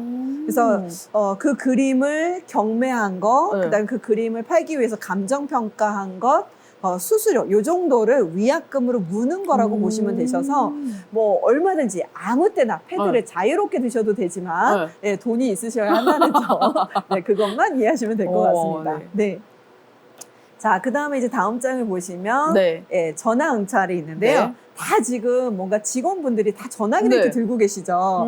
이 전화기를 들고 있는 이유가 뭐냐면 해당 그림을 이제 팔겠습니다라고 하면 이제 그 전에 이 그림이 진행되기 전에 전화를 합니다. 전화를 해서 네, 지금 전작품 진행 중인데요. 네. 다음에 진행할 것 같습니다. 대기해 주십시오. 네. 라고 하면 이제 저가 대기를 하는 거예요. 자, 그리고 그 직원이 네. 네, 지금 서면으로 1,800 나왔습니다. 서면으로 뭐 2,000 나왔습니다. 계속 실시간 중계를. 네, 현장에서 2,100 나왔습니다. 하고 이제 계속 이렇게 물어보고 2,100 가실 건가요? 하고 이제 계속 얘기를 합니다. 네. 자, 그렇게 해서 이제 전화응찰과 이런 부분들을 같이 이제 계속 가는 거예요. 근데 제일 재미있는 건 현장에서 붙었을 때도 재밌지만 전화응찰하고 현장에 붙었을 때 정말 재밌습니다. 근데 전화응찰은 누가 많이 할까요? 전화응찰이요? 좀 얼굴을 밝히고 싶지 않은 사람들이 주로 하겠죠. 자, 그래서 전화응찰은 대부분 좀 그 재계에 계시거나 정계에 계시거나 뭐 이런 그러니까 뭔가 좀 내가 현장에 왔을 때 이슈화를 바라지 않는 분들이 대부분 전화응찰을 많이 요청을 하시고요. 그래서 이제 또 그 다음은 큰 손. 큰 손. 왜냐하면 내가 딱 있는데 그날 10개를 살 거야. 근데 그 사람이 계속 사가. 그러면 그 사람이 나갈 때 쫓아가지 않겠어요? 그럴 수도 있는 거잖아요. 자, 그러다 보니까 뭔가 그 본인의 신분을 좀 노출하고 싶지 않으신 분들이 대부분 전화응찰을 하다 보니까요. 어떤 날은 뭐 전화응찰로 뻔히 이제 그 번호가 이렇게 몇 번인지가 딱 보이잖아요. 뭐 56번이다. 그럼 그분이 뭐 한 10개, 20개씩 막 이렇게 다 쓸어 담으시는 경우도 있어요. 아, 전화응찰도 그 번호가 다 네. 따로 있어요? 네, 응찰 번호가 따로 있어요. 그러다 보니까 저 56번이 오늘 쓸어 담는구나 뭐 이런 것들을 좀 볼 수가 있죠. 56번 누구야 저거? 어머, 순수순수. 네, 그 다음에 또 다른 고객은 해외. 과거에는 이제 대체로 이제 우리나라 작품들이 좀 많기는 한데요. 네. 과거에는 국내 작품들을 해외에서 별로 관심이 없었어요. 그런데 아까 그 뭐 인상화가 이제 많이 그 유행했다고 했잖아요. 네. 최근 몇 년 동안 단색화라고 하는데요. 그림에 그냥 화면에요. 점 하나 뚝 찍혀 있어요. 근데 그게 5억이에요. 네, 그게 이제 이후한 작품인데 정말 붓이 이따만합니다. 그 이만한 붓을요, 그 캔버스에다 콕 찍어서 한 번에 내려서 뗀 거예요. 자, 그리고 그 작품의 이름이 점이에요. 근데 오호라. 다음 작품에는 면이라고 또 써 있어요. 똑같은데. 자, 이런 거예요. 그러니까 붓이 엄청 크잖아요. 내 입장에서는 붓이 크니까 점을 하나 찍은 거예요. 근데 붓이 너무 크니까 그게 면적처럼 보이는 거예요. 그러니까 되게 심오한 거죠. 그래서 이게 점이냐, 선이냐, 면이냐. 예술이란. 예술이란. 예술이란. 네. 그래서 그러니까 그림들은 화풍도 중요하지만 뭔가 그 새로운 개념을 이 사람이 화두로 던져줬느냐에 따라서 그 작품을 인정을 받는 게 되게 달라져요. 자, 그러다 보니까 그 이후안의 작품이 그런 걸 화두로 던졌기 때문에 우리가 봤을 땐 점 하나 찍혀 있을 뿐인데 2억 원이고 뭐 20억이고 이런 거죠. 네. 자, 그래서 뭐 그림은 워낙에 심오하니까. 네. 그래서 그런 작품들을 이제 해외에서도 알아주기 시작을 했고 그렇게 하나의 색깔로 되어 있더라라는 의미에서 단색화라는 좀 별칭이 붙었어요. 그래서 한국에 있는 작가들의 단색화가 어떤 세계적인 미니멀리즘하고 잘 맞아 떨어지면서 굉장히 좀 그 센세이션하게 사람들이 찾기 시작을 했고 아까 홍콩에 있는 이제 소도비라고 하는 뭐 크리스티라고 하는 그 경매장에서 굉장히 낙찰이 이제 높게 되기 시작을 한 거예요. 그래서 이제는 해외에 계신 분들도 온라인으로 저 화면을 볼 수 있어요. 아까 왜 브라운 또 브라운관이라고 뭐라고 해야 되죠? 네, 스크린이 스크린. 있었고 거기에 그림하고 이제 화폐 단위가 계속 변화가 된다고 했었잖아요. 그거를 온라인으로 보실 수 있어요. 그래서 그걸 보면서 누구나 볼 수 있는 건가요? 그러니까 말하자면 동키님이 홍콩이나 런던에서 경매가 열려요. 그런데 어떤 작품이 나왔느냐면 모나리자가 나온 거야. 예를 들자면 그 작품이 정말 내 생애에 모든 재산을 다 털어서 사보고 싶은 아니면 절대 나는 낙찰을 못 받겠지만 입찰이라도 해보고 싶어 그러면 똑같이 응찰을 하실 수 있어요. 온라인으로 보실 수 있어요. 자, 그래서 아까 그림을 이제 보시면 응찰을 해야 영상을 볼 수 있는 거예요? 아니요. 그거는 그냥 다 공개? 네. 그러니까 어찌됐든 그래도 내가 그냥 온라인만 보고 있다가 갑자기 뜬금없이 저 응찰이요 할 수는 없잖아요. 그래서 일단 그래도 마음이 있으면 저 응찰할게요 라고 그냥 번호는 부여만 받으시는 거예요. 부여를 받아놓고 그날 아무것도 하고 싶지 않으시면 아무것도 안 하셔도 돼요. 상관이 없구나. 네, 상관이 없어요. 네. 뭐 참가 비용이 있는 것도 아니고 보증 금액이 있는 것도 아니기 근데 때문에요. 전화나 서면 같은 것도 돈이 따로 들어가는 건 없어요? 그냥 해주는 거예요? 네네네. 그냥 서류만 제출하면 됩니다. 그리고 낙찰이 됐을 때만 네. 해당하는 비용을 지불하시면 되고요. 네. 그 비용도 금액이 워낙 크다 보니까 네. 기간이 좀 주어져요. 네. 그리고 과거에는 다 현금이었거든요. 근데 최근에는 카드도 받아줍니다. 오이고. 네. 한 방에 내야 되는. 네, 할부도 받아줍니다. 한번 해보세요. 이거. 네, 그래서 그거는 이제 판매하는 사람, 즉 갤러리와 그 그림을 매각하는 사람하고 약간 조율이 가능하신 걸로 알고 있습니다. 네, 과거에는 거의 현금으로만 받았다고는 해요. 네. 자, 그리고 자, 그럼 이제 요거를 한번 더 볼게요. 네, 그림을 이제 하나 가지고 왔는데요. 그림 사진 하나 보도록 할까요? 네. 자, 이 그림이 김한기라고 하는 작가이고요. 이름은 우주입니다. 자, 근데 중간에 이렇게 뭔가 살짝 이렇게 선이 가 있죠. 얘는 이 두 개의 폭, 말하자면 캔버스가 두 개로 작품이 이제 구성이 되어 있고요. 254cm니까 우리 보통 키가 1.6m잖아요. 그러니까 160이잖아요. 자, 그러니까 얘는 4키를 훌쩍 뛰어넘어서 거의 우리 아파트 천장고가 2.4m니까 그 아파트 천장고만큼 높이의 가로로 두 폭이 있는 거예요. 상당히 크죠. 하나가 254가 아니라 두 개 합쳐서, 네, 합쳐서 254. 거의 정방형에 가까운. 자, 저 작품이요. 예상가는 72억이었고요. 시작가는 54억에 시작을 했어요. 이게 몇 년 전에 홍콩에서 이제 진행이 됐었던 건데요. 자, 낙찰가를 한번 맞춰보도록 할까요? 얼마에 낙찰이 됐을까요? 많이 불렀겠죠? 자, 동킹님이 불러보시도록 하겠습니다. 예상가보다 조금 높여서 80억? 네. 자, 더 불러보시도록 할게요. 호호. 전 재산을 털어보세요. 120억. 120억?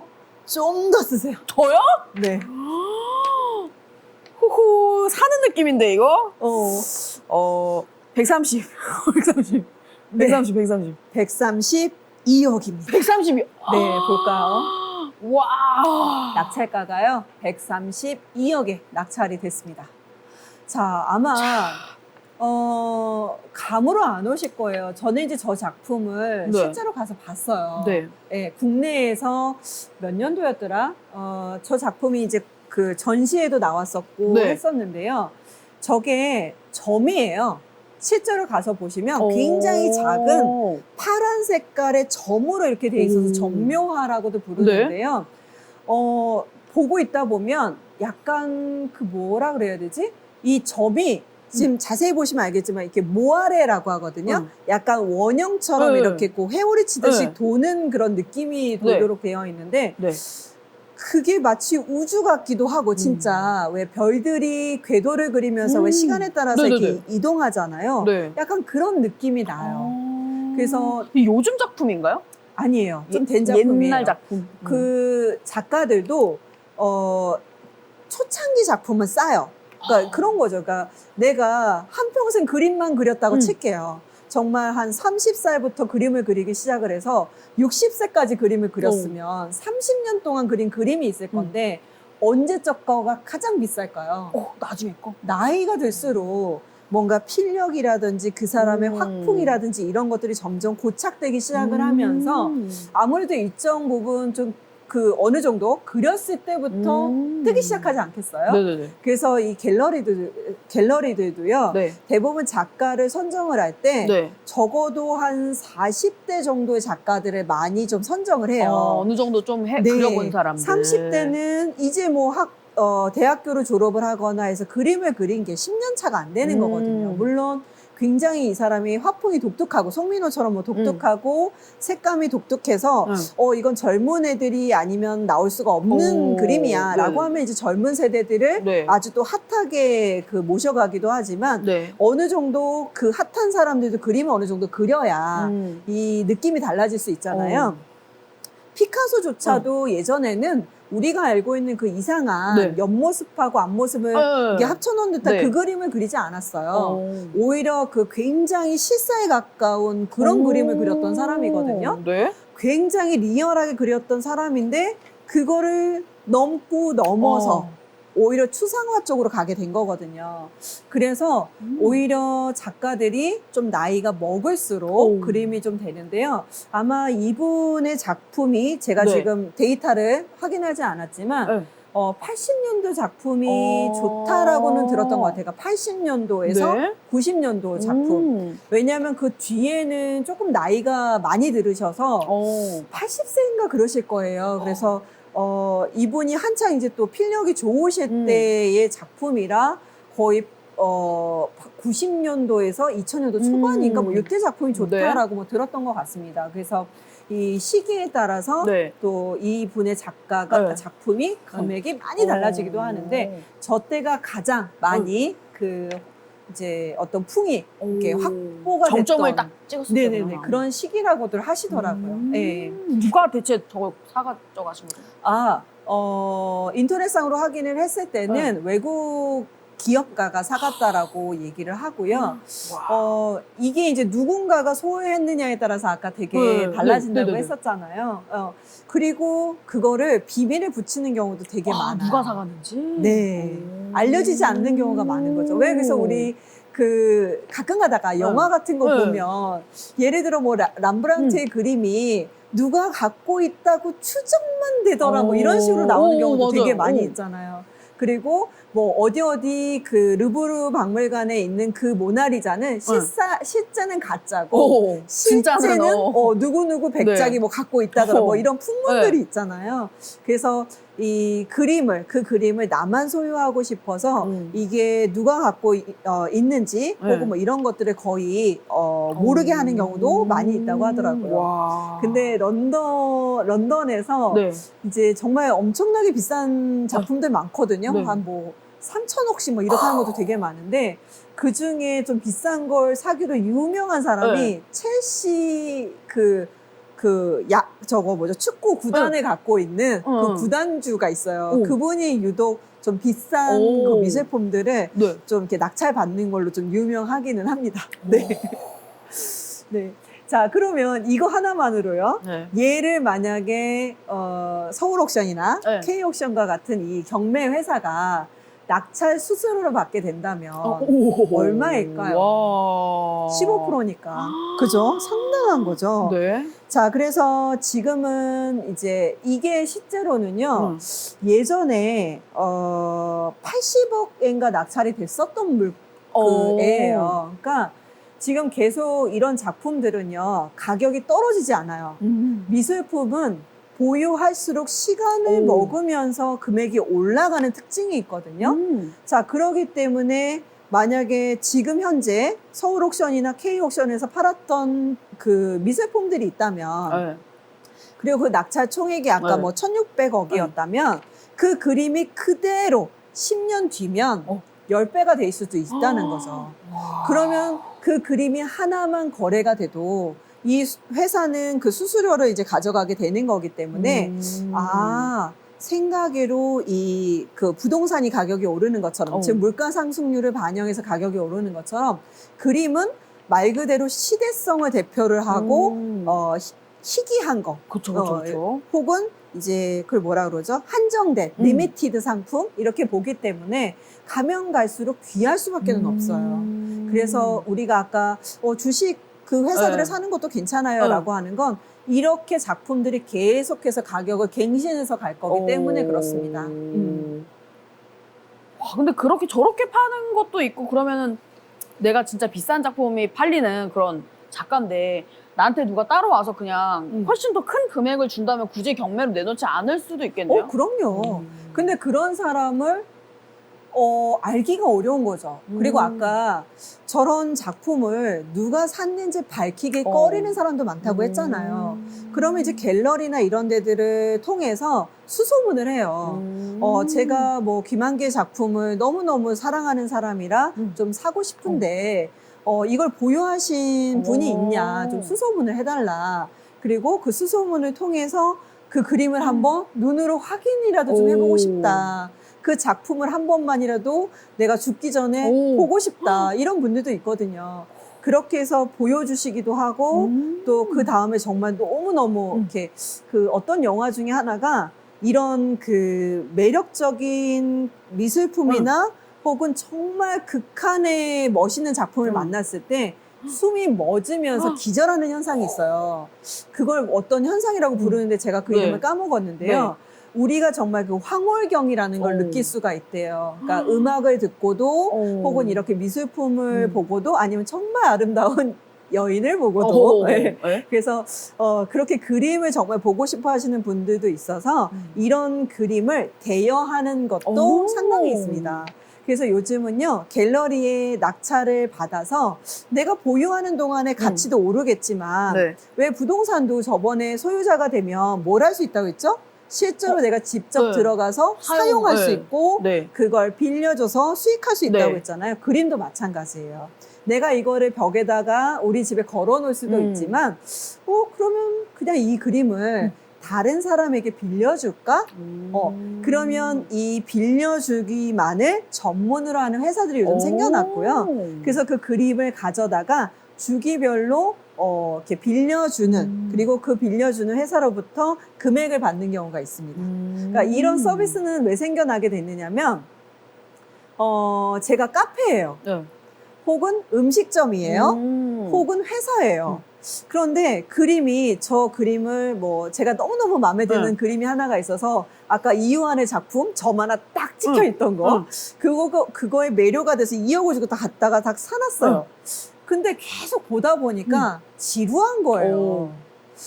저거는 뭔가 사놓을 땐 되게 마음에 들었는데 막상 사놓으니까 질리네. 그럴 수도 있는 거잖아요. 자, 그래서 또다시 다른 김한길 작품을 사려고 하니까 10억이야. 그러면 내가 돈이 너무 많이 들잖아요. 자, 그래서 이렇게 그림을 일정한 주기별로 나는 1년에 뭐 한 1억 정도를 줄게요. 뭐 아니면 우리처럼 소소한 사람들은 1년에 한 200만 원 정도를 낼게요. 그러면 한 3개월이나 4개월마다 그 봄, 여름, 가을 뭐 이런 분위기에 맞춰서 그림을 싹 한 번씩 갈아주는 거예요. 뭐 카페가 됐던 음식점이 됐던. 그러면 솔직히 그림만으로도 우리가 뭔가 인테리어가 싹 바뀌는 느낌이 들 수 있거든요. 그래서 그 회사는 그 그림을 바꿔주는 것으로 인해서 수수료를 받고요. 또 그림을 이렇게 빌려주세요라고 하시는 분은 당연히 제가 그 그림을 빌려받은 사람으로부터 얻는 수익 중에 일정 부분을 수익으로 받게 되는 거죠. 그래서 요즘은 이 그림 하나를 통해서도 이렇게 뭔가 재테크나 수익을 낼 수 있는 방법들이 굉장히 좀 다양해지고 있거든요. 그래서 아까 주식을 사는 법, 또 주식 죄송해요. 미술품을 삼으로 인해서 시세 차익도 얻을 수 있지만 그걸 빌려줌으로 인해서 다시 또 월세에 준하는 어떤 임대료를 받을 수도 있다. 방법이 굉장히 많구나. 그렇게 이해해 주시면 너무 좋을 것 같고 요즘 워낙에 이런 그 미술품에 대한 얘기가 그래도 방송에서 좀 전보다는 심심찮게 나오는 것 같아요. 제가 미술품에 대해서 관심을 가지기 시작한 게 2015년이었거든요. 7년 전이었는데 그때는 제가 정말로 너무너무 재밌고 저 경매 한번 옥션에 좀 가보셔라. 너무 좋다. 라고 주변 분들한테 누누이 설명을 드려도 이렇게 되게 생소해 하셨었거든요. 근데 요즘은 이렇게 방송이나 곳곳에서 어제도 EBS에서 그림에 대한 거를 한 10분 단위로 이제 설명해 주는 사람이 나오더라고요. 그분께도 제가 옛날에 세미나를 한번 들었던 것 같아요. 그래서 과거보다는 확실히 미술품이 재테크로 아주 잘 자리 잡아가고 있구나라는 걸 좀 느끼고 있습니다. 오늘 또 이렇게 새로운 또 재테크 방법을 진짜 재밌네요. 네. 자, 오늘 준비한 건 네. 여기까지인데요. 네네네. 그러면 이제 우리가 미술품에 관심을 네. 가지는데, 네. 이게 보는 눈이 필요하잖아요. 그쵸, 그쵸, 당연히 그쵸. 우리가 이제 미술품을 사려고 하면 이 미술품은 부동산처럼 뭐 공시지가가 있는 것도 아니고 또 실거래가가 있는 것도 좀 아니다 보니까 내가 이거를 얼마에 사야 하고 그 가치가 얼마인지를 판별하기가 상당히 좀 어려우세요. 그래서 가장 손쉽게 하실 수 있는 첫 번째 방법은 갤러리를 가시는 거고요. 그 다음에 두 번째 방법은 요즘 굉장히 많아졌는데요. 아트 페어라고 있어요. 아트 페어. 네, 아트 페어. 네. 페어는 전시회잖아요. 네네네. 코엑스나 네. 뭐 킨텍스 이런 대단히 큰 네. 전시장에 네. 각각의 그 갤러리들이요. 한 100군데 정도가 나와서 그 갤러리가 보유하고 있는 그림을 한꺼번에 다 보실 수 있는 곳이에요. 우와. 그래서 뭔가 이렇게 여유롭게 돌아다니는 느낌은 없지만 네. 그래도 다양한 작가의 작품들을 보실 수 있고 네. 비교적 저렴한 제품들이 또 많이 나와 있기 때문에 우리 집에 그냥 액자 하나 좀 바꿔보자. 근데 그게 약간 재테크도 되는 거였으면 좋겠다라고 하시면 아트페어를 검색하시고 둘러보시면 네. 아주 즐겁고 또 네. 마음이 편하게 힐링하시면서 재테크를 하실 수 있는 좋은 방법이 되시니까요. 여러분들이 앞으로 아트페어 네. 검색하셔서 가보시면 너무 좋을 것 같습니다. 너무너무 좋을 것 같아요. 네. 진짜 그냥 나들이 겸 해서 겸사겸사 힐링도 하고 맞습니다. 그림 보면서 안 사도 되니까. 맞아요. 좋습니다. 그리고 시중에 뭐 네. 갤러리 이렇게 갤러리를 소개하는 책도 되게 많이 있어요. 네. 그래서 요즘 뭐 카페 투어도 많이 하시니까 네. 갤러리 투어 해보시면 좋을 것 같네요. 네. 좋습니다. 요즘에 그 진짜 재밌는 전시회 같은 거 엄청 많거든요. 맞아요. 네. 기왕이면 근데 순서를 네. 그렇게 갤러리랑 아트페어를 먼저 가시면 좀 힘드시고요. 되려 이 경매 옥션을 먼저 참가를 해보세요. 왜냐하면 그림마다 금액이 다 정해져 있잖아요. 그래서 이런 그림이 이 정도 금액에 하는구나 라는 걸 먼저 접하시고 이런 그림이 고객이 이 정도의 금액을 정했지만 안 팔리기도 하고 고객이 200만 뭐 혹은 500만 원에 정했는데 1,500에 낙찰이 되기도 하는구나 이런 것들을 감으로 잡으신 다음에 그 다음에 갤러리나 아트페어를 가시게 되면 이런 작품들은 앞으로 가격이 좀 오를 수 있을 만한 여지가 있겠는데 보는 눈이 조금 조금 그러니까 반대로 가시면 시간이 너무 오래 걸려요. 그렇구나. 왜냐하면 데이터가 없기 때문에 근데 옥션부터 시작하셔서 반대로 가시면 오히려 훨씬 더 재밌게 그림을 감상하실 수 있고 그 가치를 또 판별하실 수가 있습니다. 그러면 그 서울 옥션이랑 K 옥션 같은 경우에는 뭐 한 달 이내에 그 경매가 없더라도 가서 구경할 수 있는 것들이 있나요? 아니요, 꼭 그렇지는 않습니다. 옥션에서는 그 이제 온라인으로 하는 경우에는 좀 그 전시장이 자주 열리는 편이고요. 아까 왜 메이저는 한 1년에 4번 정도 있다고 했잖아요. 작품이 많을 때는 한 6번도 해요. 근데 가장 가깝게는 지금 7월 20일 아니면 7월 21일 날 요 2개 중에 메이저 경매가 열립니다. 그리고 대체로는 그러니까 한 달에 3번째, 그러니까 아니면 마지막 주 수요일이나 화요일 날 꼭 경매가 이루어지니까요. 그렇게 가보셔도 좋을 것 같아요. 근데 왜 굳이 그러니까 한 달의 마지막 주에 수요일이냐면, 우리가 문화의 날이라고 있어요. 그 얘기 들어보신 적 있으세요? 들어본 적은 있어요. 네, 문화의 날이라고 해서요. 마지막 주 수요일은요. 그런 전시회장이나 이런 곳에 돈을 받지 않아요. 네, 문화를 뭔가 이렇게 많이 즐기실 수 있도록 홍보하는 개념이라서 문화의 날을 좀 챙겨서 가보시다 보면 뭐 이렇게 참관료가 있었던 곳들이라도 뭐 특히 왜 청경자 작품이라든지 해외에서 오는 전시회라든지 이런 것들은 금액들이 좀 비싼 경우가 있거든요. 그래서 그런 전시회는 그 날짜, 문화의 날을 좀 챙겨서 가보시면 훨씬 더 좋을 것 같고요. 그러다 보니까 그 날짜에 맞춰서 예전에 메이저 경매들이 좀 진행이 되기는 했는데요. 요즘은 꼭 그 날짜가 아니어도 진행이 좀 되고요. 그 다음에 아까 K옥션하고 서울옥션이 같은 날 하면 이게 진짜 싸움하자는 거잖아요. 진짜 피 튀기겠는데요? 네. 싸움하자는 거잖아요. 네. 그래서 거의 하루 이틀 정도로 서로 날짜가 좀 다릅니다. 네, 그래서 시간을 내셔서 그 두 군데를 네. 다 갔다 와보시는 네. 것도 좋고요. 네. 대부분 경매는 4시부터 4시. 이제 아까 한 2분 단위로 이렇게 진행을 한다고 했잖아요. 뭐 보통 한 400개에서 600개 정도의 작품이 그 날짜에 이제 올라와 있기 때문에 빠르면 한 8시 정도면 끝나고요. 늦으면 뭐 9시까지도 했었던 것 같아요. 그래서 대체로는 저는 이제 4시부터 시작이 돼서 한 6시나 7시 정도까지 보고 네. 그 다음에 그 주변에 그냥 밥 먹고 뭐 그랬던 것 같거든요. 그래서 조금 빨리 네. 그 못 오시는 분들은 직장 퇴근하시고 네. 그 뒤에도 좀 남아 있으니까 그렇게 보시면 좋을 네. 것 같습니다. 좋습니다. 오늘 엄청 좋은 정보를 얻은 것 같습니다. 뭔가 이 동강과 익히는 것도 그렇고 조금 문화생활을 또 다른 면으로 즐길 수 있는 것도 그렇고 네, 우아하게 네. 재테크하실 네. 수 있잖아요. 네. 자, 오늘 여기까지 네. 미술품 메이저 경매회사 2개를 네. 살펴봤고 네. 그래서 주식에 대한 투자 포인트, 그 다음에 네. 미술품 경매 네. 한번 관심 가지셨으면 좋겠다라는 네. 포인트로 네. 여러분들께 얘기 나눠봤습니다. 네, 좋습니다. 다음 주에도 네. 더 재미난 주제 가지고 네. 오도록 하겠습니다. 네, 여러분들 이런 뭐 이렇게 너무 머니 스캔들 이래가지고 막 너무 어렵게 생각하지 않으셔도 이렇게 오늘처럼 다른 주제를 가지고도 여러 가지 이제 재테크에 대해서 배울 수 있으니까 부담 가지지 않고 매주 들어와서 좋은 공부하셨으면 좋겠습니다. 그럼 오늘은 여기서 인사드릴까요? 네, 네. 그러도록 하겠습니다. 네, 여기까지 머니 스캔들이었습니다. 감사합니다. 네, 저는 머니 트레이너 백승희였습니다. 안녕, 감사합니다, 여러분들.